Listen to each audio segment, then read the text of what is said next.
Good morning and welcome to Sunday School at Second Baptist Church. I'm glad you could be with me again this Sunday. It's actually Friday night when I'm videotaping this, and it's dreary, rainy, cold. I don't know what Sunday morning it's going to be like, but if you see me shivering or clenching my teeth because I'm cold, that's the reason why. I hope you had a good week. I had a good week in a way that was unexpected. At the beginning of the week, I felt the Lord leading me to start something new, which was an outreach to a people group that speaks a different language, and so I began to do an outreach by social media to that people group, and it's a people group that is often very hostile to the gospel. And so I remained anonymous on my social media, but I felt God leading me to begin that, and so I began, and I've been putting things on there all week, and I just praise God for the opportunity to start doing that. And I've had some very interesting responses throughout the week, according to the statistics that it gives me. More than 20,000 people have been reached in some way by that, and that is very exciting. And then, just the random things where they might privately say to me, "Well done," or something. And then one person that came on at what would have been around 1 or 2 in the morning at their time and liked my page, and that person, was from a obviously by their picture, from a religion that is not ours. And so I know that it is reaching some people, and I'd appreciate you praying for me as I figure out what things to say in the way that I should say them, to try to just do something, to reach out to people. So let's get started with our lesson. We are still in the book of Luke, and we're going to be in Luke chapter 6 today. We're going to start at the beginning of the chapter, verses 1 and 2, and just go from there. And so, as we are beginning to see, the Pharisees are coming into the picture as questioning Jesus, or questioning the disciples, or making comments, about how things are not being done right by them. And so again, today, in today's lesson, the Pharisees are involved, and Jesus, in both instances, is replying to the things that they have said, or the questions that they have had about some things that he's done. So he's challenging them to think outside of the box that they have themselves in as far as religion goes. And so let's get started, and I'm going to read Luke chapter 6, verses 1 and 2. Now it happened that he was passing through some grain fields on a Sabbath, and his disciples were picking the heads of grain, rubbing them in their hands, and eating the grain. But some of the Pharisees said, "Why do you do what is not lawful on the Sabbath?"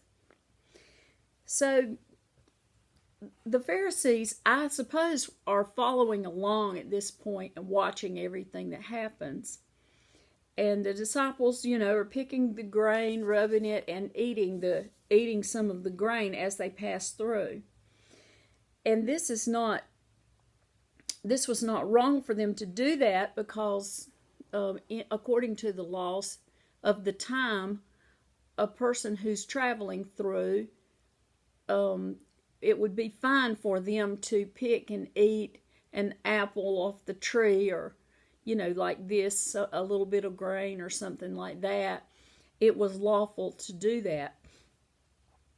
But what the Pharisees then got upset about is because they had determined that this activity was not lawful on the Sabbath, because Moses had a set of laws, and of course the 10 Commandments, to keep the Sabbath day holy, and there were some guidelines about what you should or should not do on the Sabbath. But then the Pharisees had taken that to an extreme and had made other laws and other teachings about what you must do or not do on the Sabbath.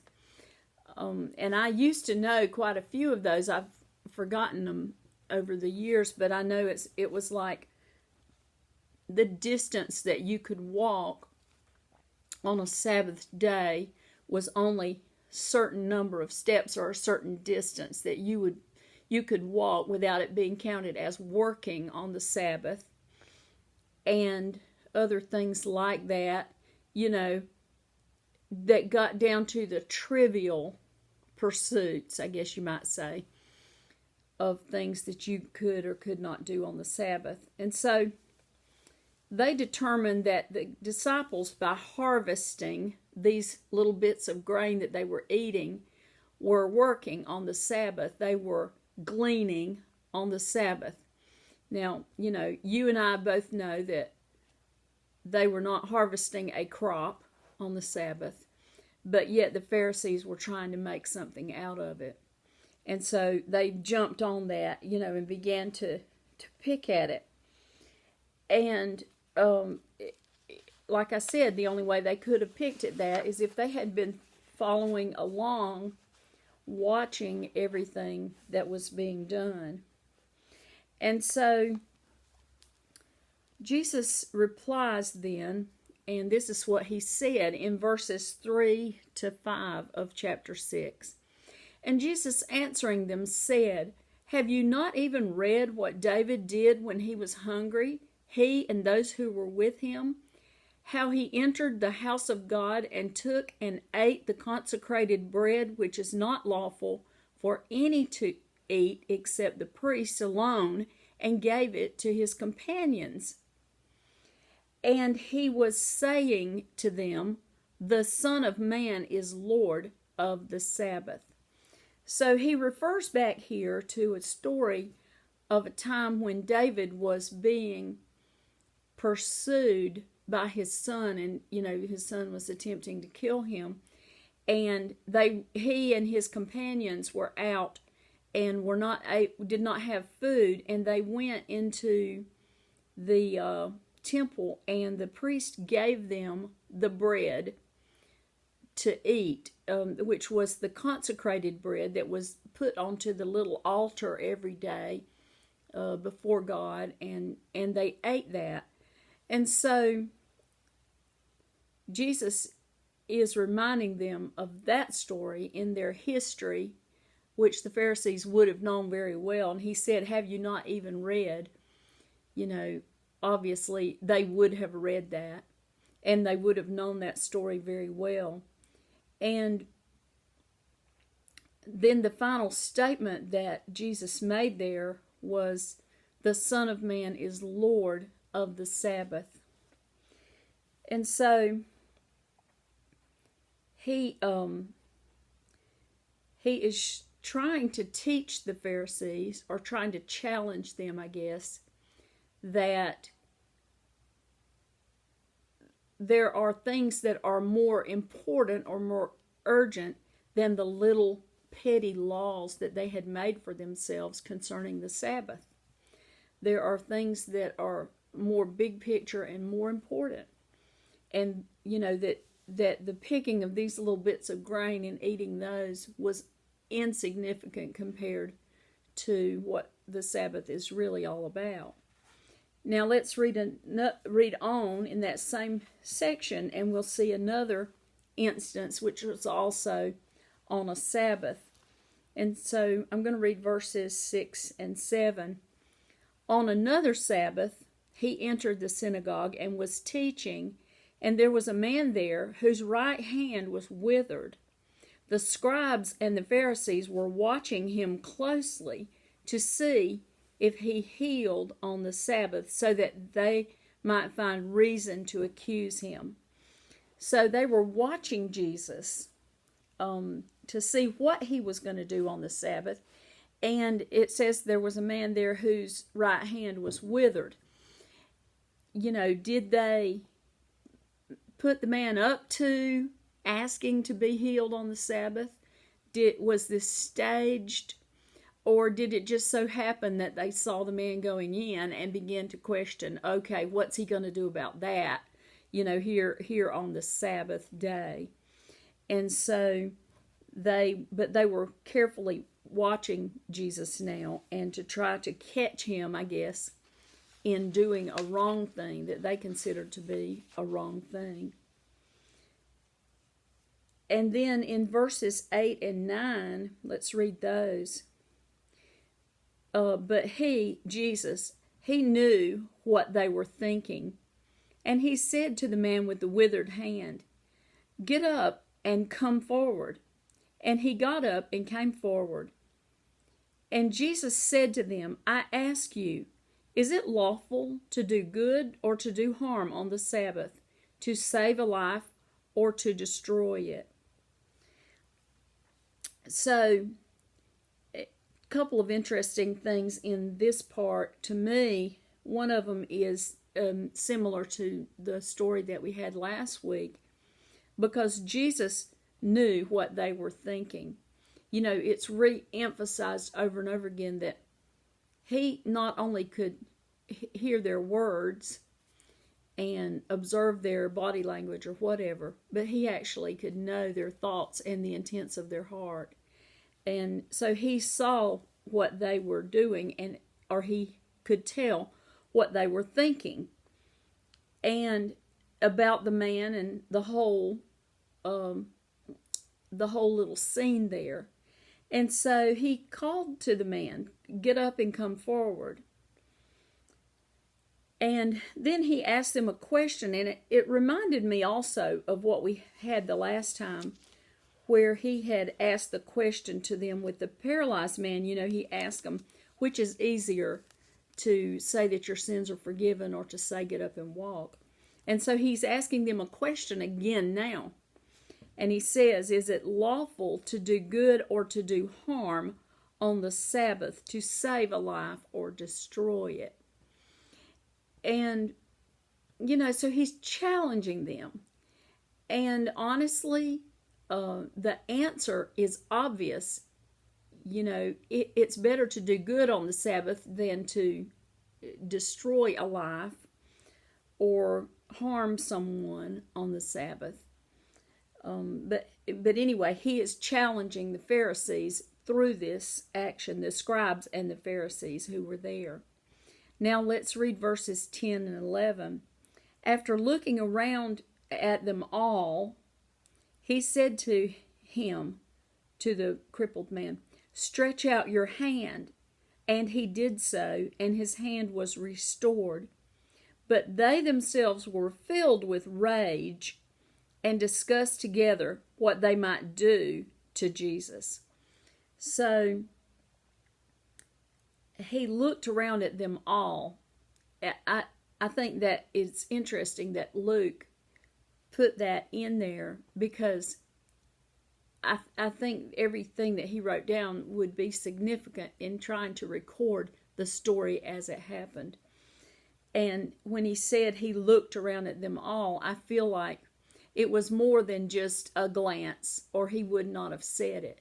You know, he purposely stood and looked at around the room at all of them. And then he said to the man, "Stretch out your hand." And he did that, and his hand was restored. I think that a point that we could discuss in that story would be if the man had been unwilling to stretch out his hand or unwilling to do what Jesus had said to do, would his hand have been healed? Would Jesus have just looked and saw that he had a withered hand and said, "Oh, I'm going to heal his hand"? Boom. He could have done that. Jesus could have done that. But he didn't. He asked the man to take a step of just simply stretching out his hand. But this was a step of faith, wasn't it? He's asking him to do something as a part of the story. And so I think we'll see that as we study through the miracles and things that Jesus did many times, where he asked the person to also do something. And he's asking that man then for a step of faith. And then the Pharisees and the scribes were filled with rage. Now, he's just healed a man. He has just restored that man's hand, who was crippled and perhaps was not able to work because of this hand. He's done something wonderful and good for this man. And yet that action has filled these people with rage. And they begin to plot, what are we going to do to Jesus? And so their jealousy and their,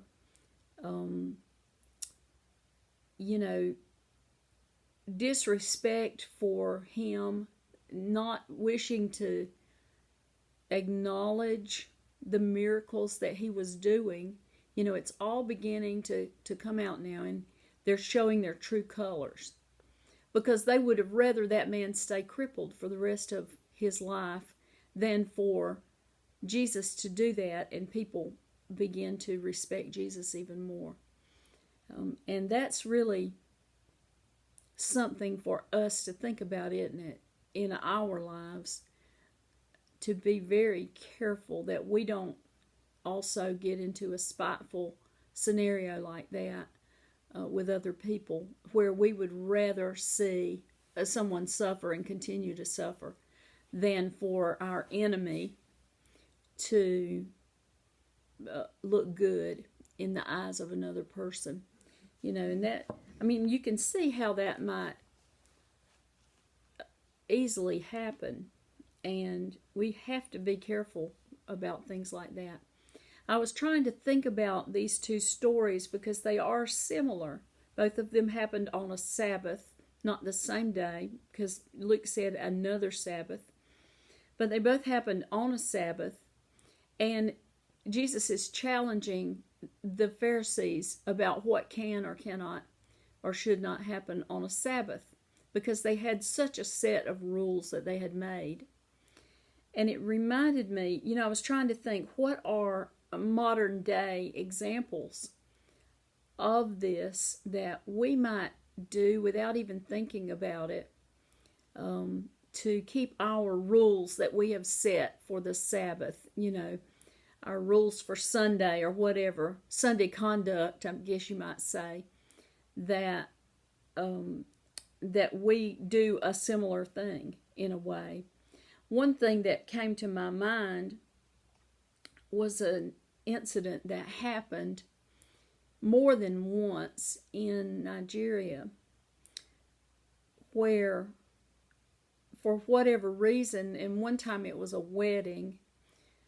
In Nigeria, when you have a wedding, many people from the community are invited, and there's a sermon. And so you have the joining, and then they sit down, the bride and groom sit down, and you have a sermon as a part of the wedding. And so this was a big wedding, and there were some Muslims who came to the wedding, to attend the wedding. And they came into the church and sat down, and they did not remove their hats, because it's not something that they do, and they didn't know. They had never come into the church, and They didn't know that other people removed their hats when they came into the church. So they did not remove their hats.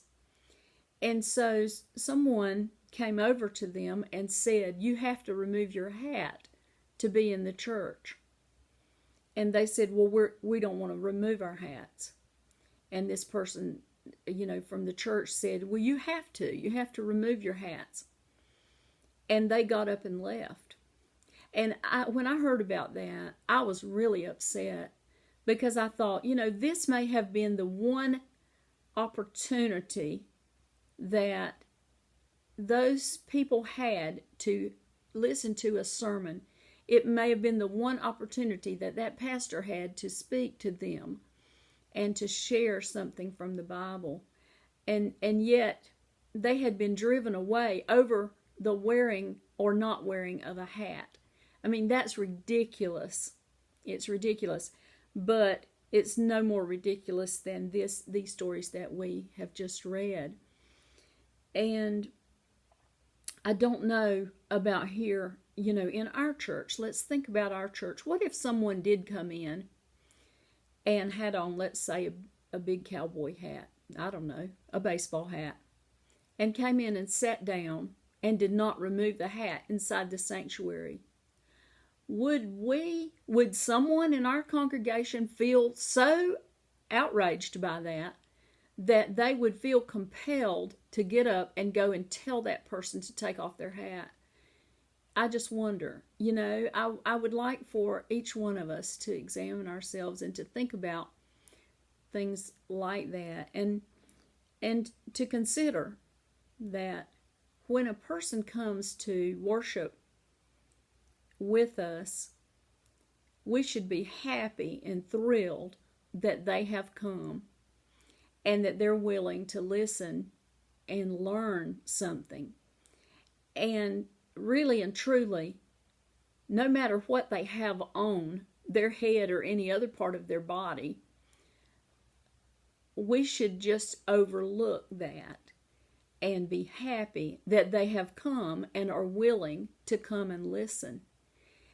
And, there are other scriptures that come to mind that refer to this very example, where Jesus talked about if a man comes in, I don't know, maybe it's in the book of James. It might not be a quote from Jesus. I should have looked that up before I started talking about it.